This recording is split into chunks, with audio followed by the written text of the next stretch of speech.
And one time I had nothing to do, so I was riding shotgun on this guy's bulldozer, and it was called an Amco, and nobody liked it because you're sitting way up front, the engine's behind you, you're just sitting above the blade. And if you hit a big mine, goodbye. So I'm sitting there, I'm strapped in, I got an M60 on the pod, and like I said, if somebody's shooting, you can't hear with that thing going. So all of a sudden, I hear this guy screaming. He was cut from his forehead, missed his eyes, across his nose, part of his jaw was hanging out, and I just opened up on the M60. I thought somebody got him. Mm-hmm. What happened was, we're going through bamboo. Mm-hmm. Some bamboo's thick as your leg. Mm-hmm. So apparently the blade hit the bamboo in such a way it whipped him. It probably cut the bamboo in half. It whipped and just cut him right across the face. I mean, he lived, but he was in bad shape. Mm-hmm. Barn, let's talk about your first Purple Heart. How did you get that? Oh, my first one. I was at... that was when we were doing that trace thing, that McNamara's line, mm-hmm. and we had incoming. I think it was just mortars. I could hear them coming up. I heard the popping coming in. Mm-hmm. So we're digging in for the night, and the bulldozers were digging in so they'd be like almost underground. Mm-hmm. And I'm sort of running for cover instead of laying down like I should have. And the next thing I know, I saw a flash. How far in front of me, I'm not quite sure. Could have been 5 feet, 10 feet. I saw the flash. The next thing I know, someone's dragging me by the collar of my flak jacket, and my rifle is gone. My pack is gone somehow. I think they took it off me. I'm not sure. So I'm grabbing for my 45, and I couldn't get it out because I thought I was really bad. I thought I got shot or something. I don't know. So I got my 45 with my left hand, and the thing's already chambered and everything. So I hit the safety. And he says, because I didn't know who was dragging me. I thought maybe it would have been a Viet Cong or NVA. So it was our corpsman, and luckily he was from the south. So he had a southern accent. Because he was yelling at me, don't shoot, don't shoot. And I couldn't turn around. But what happened was, after he got me back a little ways, took my flak jacket off, and you never zipper a flak jacket. Mm-hmm. You put the little snaps. He took it off, and it was all black and blue. Mm-hmm. And he kept on feeling around. He says, I don't touch, it hurts. He says, you got a fractured collarbone. You are lucky. He says, I saw when you got hit. He says, I think it was a mortar, and if you didn't have that flak jacket on, your arm would have been gone. He says, it was a big thing because it knocked me back maybe a foot, you know. That's the first Purple Heart? That's the first Purple Heart, no blood involved. Before we jump to the second Purple Heart and the Silver Star, when was your first action? You saw action where you had to use your rifle or pistol?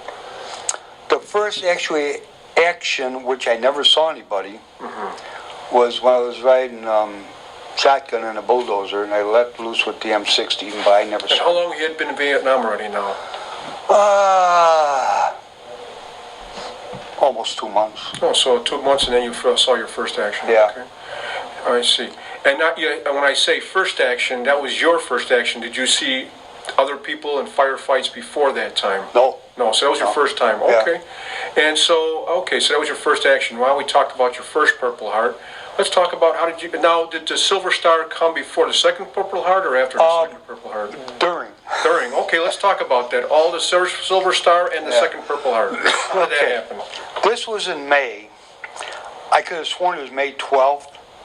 I could have sworn it was May 12th, but I think it was May 14th. But on the certificate it said May 12th. That was at a place called Can Tien. Can Tien is roughly 2 miles 2 miles south of the DMZ, east of Khe Sanh. And I'd like to just, to the audience, DMZ means it separates the North Vietnam and South Vietnam. Our enemies and the friendlies. So North Vietnam, South Vietnam, DMZ, that separates those two countries. Go ahead, Barney. Right. So at Can Tien, it wasn't a very high hill. Can Tien in Vietnamese, I think it means Hill of Angels. It wasn't a very high hill. And it really wasn't very, they could run over you. If we didn't have the Air Force, airplanes, we would have been dead. Same thing with K-Sign. So anyways, we're at the command. We put mines out and stuff. And we're at the command post. And this officer comes out. I don't know what rank he was. He had no rank on. And he goes, "You guys have to fill up the hole." And I go, "Sir, we don't fill holes. We make holes. We EOD. What are you talking about?" And he said, "No, I'm not sure, it was Special Forces of some type of army, or it might have been even the Vietnamese Marines. I'm not sure.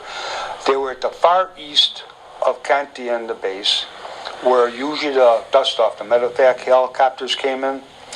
And so we grabbed the officers said, take 2 cases of grenades, and we had the M14s at the time. And this is when the M16s were jamming bad. So kind of new, the weapon was kind of new to the military then, right? Right. That's when they were jamming for there's a few reasons for that, they say. So we're getting there, and we see, it was NVA guys, North Vietnamese Army. We saw them coming, and they're shooting. And they're in uniforms, too. Oh, they're in uniforms. Pith helmets and everything, or? Yeah, I call them mailmen. Pith helmets. Yeah, with the red star. Well equipped, everything. And they're coming up the hill with barbed wire and mines and everything. And there's guys dead over the wire, their guys. And there might have been, 15, 20 of our, either Vietnamese or Marines, they all look the same. And, or it was Special Force Army, I don't know, because they're all Marines up there. They're basically 99% Marines, and this is I Corps area, which is, I Corps North, then 2nd Corps, 3rd Corps, 4th Corps. I Corps was along DMZ. Yeah. So to make a long story short, the sergeant, which I won't get into it, he went in the bunker. And I told the guy that was with me, I was still a corporal at the time, I said, let's go on top of the bunker, because we can shoot down. Because the only time you can see them is when they come over the top of this ridge, this hill. I said, by that time it's too late. So the sergeant had the 2 cases of grenades. He's taking them out of the little canisters and throwing them up towards us. The guy that was with, he's throwing the grenades constantly. As soon as he got a grenade, throwing the grenades. And I'm shooting away with the M14. And the guys with the 6. Now, if there was M16, how'd you get the M14? If they had the M16, we're kind of new, you said. Because we're engineers. We got the 16s last. I see. I got the 16 at the end of May, I think Is that it was. right? So you said, okay, I'm sorry. Yeah. So go ahead. So anyways, he's throwing grenades, and I'm shooting away. I had 2 bandoliers. I had about 6 magazines. And everybody, all of a sudden, now this is no more than 5 minutes at the most. I'm out of ammo. And mine's semi-automatic M14, even though some guys have automatic. I'm out of ammo. So I took my 45 out. I had 3 magazines, 21 rounds, 22, 1 in the chamber. I'm out of ammo. Everybody's out of ammo. And these guys are coming in. They're coming over the wire.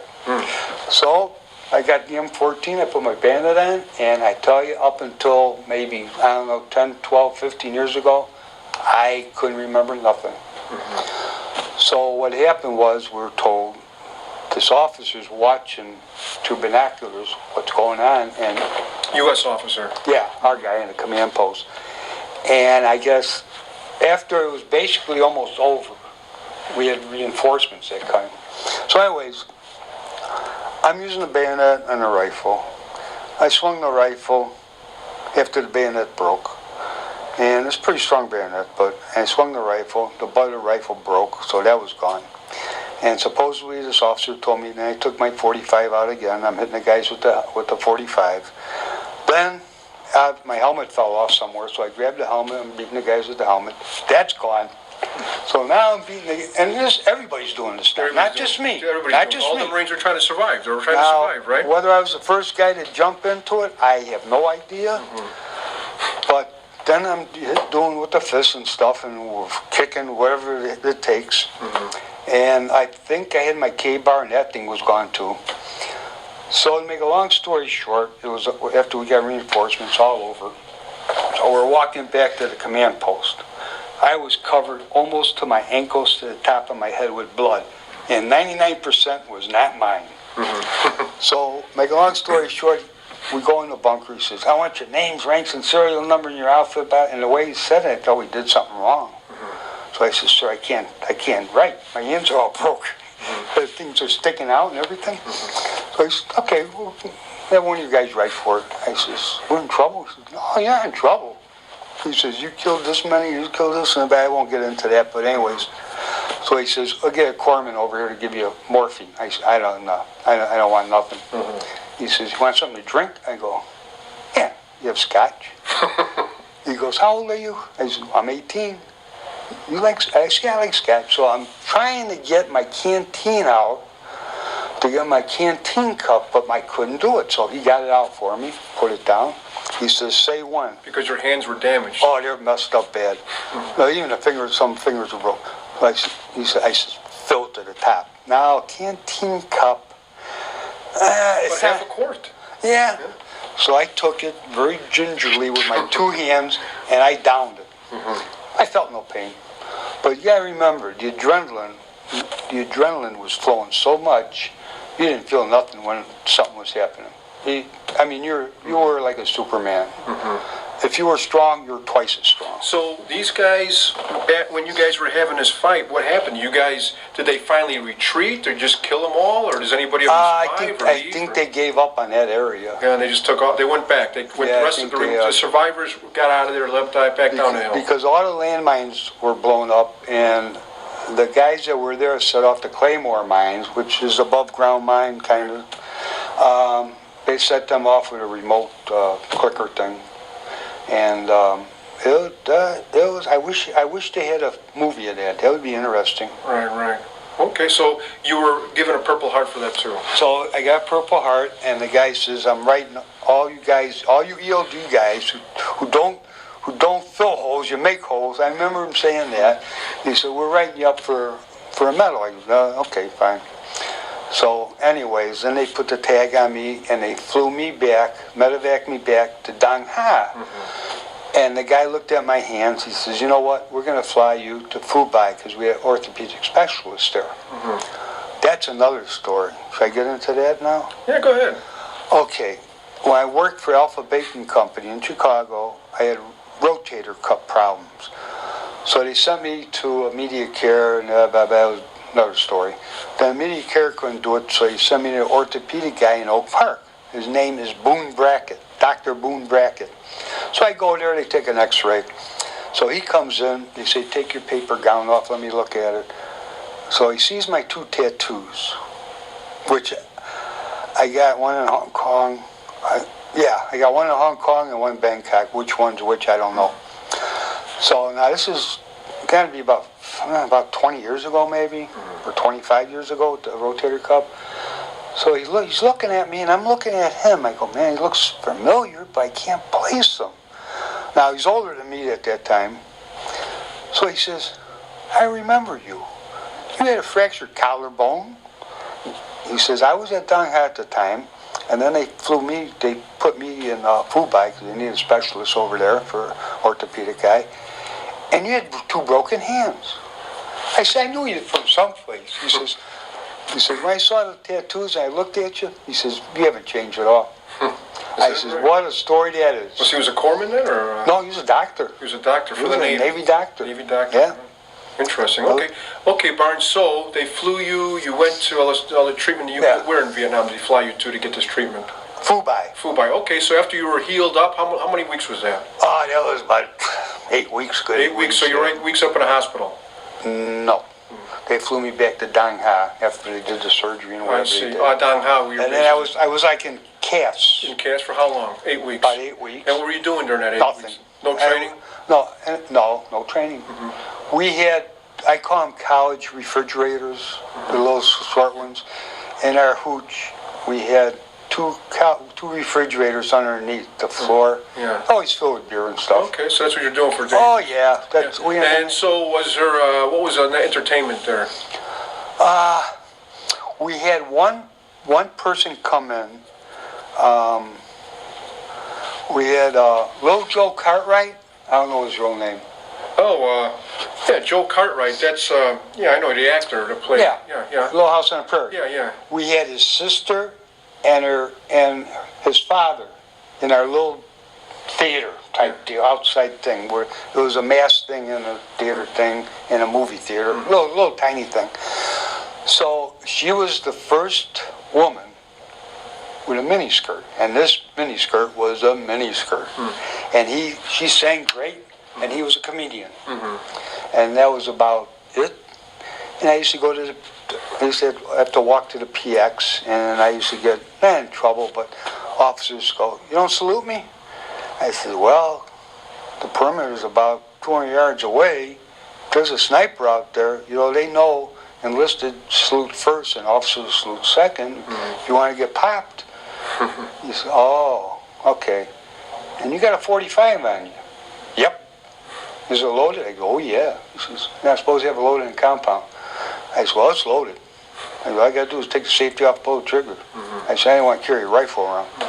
So, Barn, when did you find you got this Silver Star? When did you find it out? Then I went home on 30 days leave. Oh, you did? Right after that, 8 weeks of being laid. Oh, no. Then they sent the three of us to what they call CAP operation. Oh, Combined Action Platoons? It's really called Combined Action Program. Oh, Combined But Action. everybody says Combined Action Platoon. The Marines were the only ones that had it.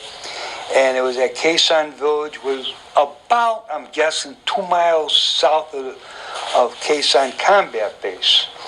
So we had, now I had nothing to do with the villagers, but we had about 3 squads of Marines and 3 squads of Arvin Rangers, which were all right. They could halfway trust them.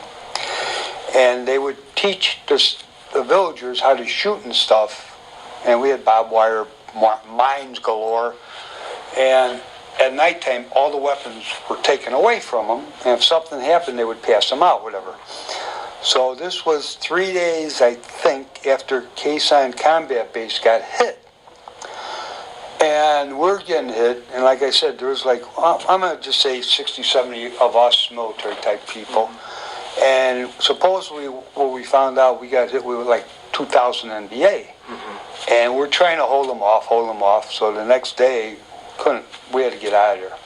And we're getting napalm right outside of our wire. I tell you, the eyebrows were getting fringed. And napalm was being dropped by U.S. forces trying to keep the North Vietnamese or Viet Cong back from Navy and Marine planes, whatever they were.